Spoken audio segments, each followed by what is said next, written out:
नमस्कार दोस्तों, आज के हमारे इस वीडियो में हम आपके लिए जितिया व्रत की कथा लेकर आए हैं।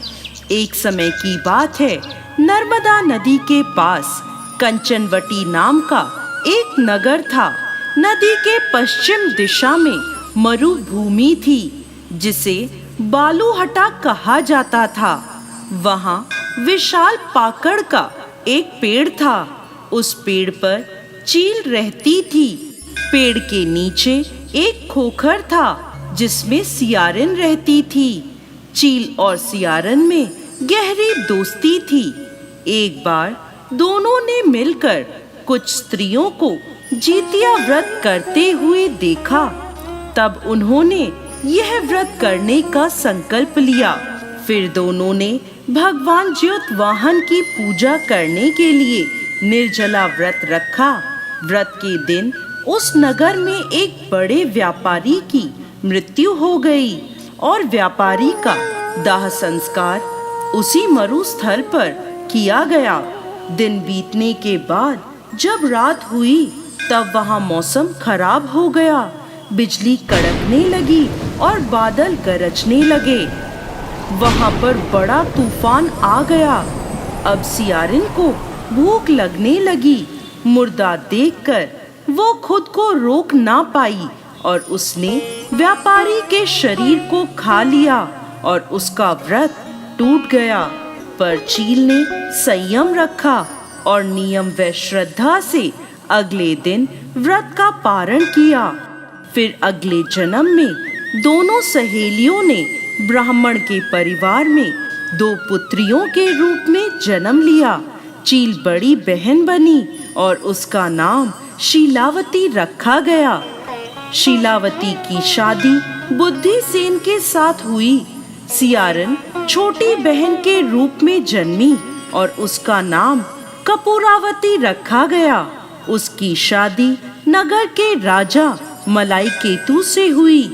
अब कपूरावती कंचनवटी नगर की रानी बन गई।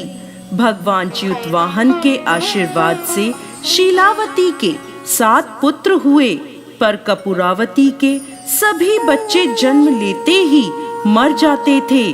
कुछ समय बाद शीलावती के 7 पुत्र बड़े हो गए।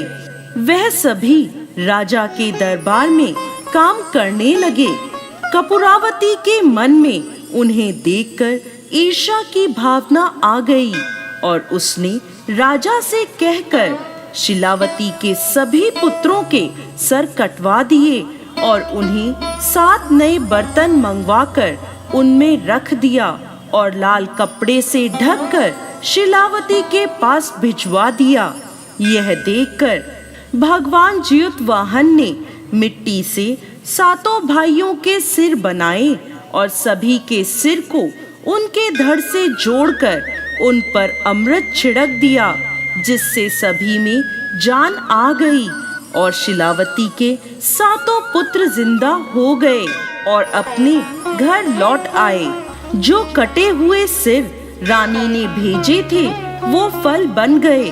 दूसरी ओर रानी कपूरावती शीलावती के घर से पुत्रों की मृत्यु का समाचार सुनने के लिए व्याकुल थी। जब बहुत देर तक कोई समाचार नहीं आया, तो कपूरावती स्वयं ही बड़ी बहन के घर चली गई। वहां सबको जिंदा और खुश देखकर वो बेहोश हो गई।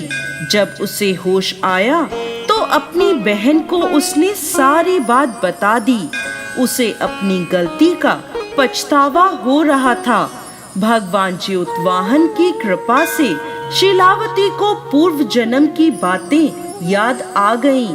वो कपूरावती को लेकर उसी पाकड़ के पेड़ के पास गई और उसे सारी बात बताई। यह सुनकर कपूरावती उसी समय मृत्यु को प्राप्त हुई। जब राजा को यह खबर मिली, तो उसने उसी जगह पर पाकड़ के पेड़ के नीचे कपूरावती का दाह संस्कार कर दिया। हे भगवान ज्योतवाहन, जैसे आपने शीलावती के 7 पुत्रों की रक्षा करी, वैसे ही इस कहानी को कहते, सुनते और हुंकार भरते सब पर कृपा करना।